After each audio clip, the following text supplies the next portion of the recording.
ఇదిగా నీ కట్టుకున్న గుడ్డం చూస్తే తెలుస్తుంది. అసలు ఈ పోతురాజు ఎవడే?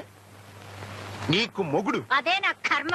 నర్మాయ్, నాలాంటి మాజీ జమీందారి వంశపోడు అన్నం ఏడిగా లేకపోయినా గుడ్డది స్త్రీ లేకపోయినా ఒప్పుకోవడం సంగతి నీకు తెలీదు. నువ్వు తగిలించుకుంది ఇస్త్రీ కొట్లే, కళ్ళు పెట్టుకుని చూసుకో. అమ్మ నా డింగిరి పెళ్ళామా, నాకే డింగిరి ఇద్దాం అనుకుంటున్నావా? ఇది ఇస్త్రీ చొక్క, ఆల్ రైట్. ఇది ఇస్త్రీ పంచ, ఆల్ రైట్. మరి షెడ్డి సంగతి ఏంటమ్మా? దీని స్త్రీ ఏమైనట్టు కాకెత్తిపోయిందా? ఏనాయనా రాత్రి తాగింది దిగలేదా? పిల్ల మీద కేకలేస్తున్నావు.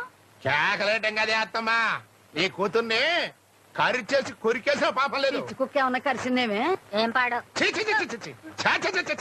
ఇస్త్రీలని చెడ్డి వేస్తుందంటే అదమ్మా. నువ్వు మాత్రం ఈ చెడ్డి సంగతి మర్చిపోబాక. ఆగు, నువ్వు మాత్రం అది వేసుకోలేదని మర్చిపోబాక.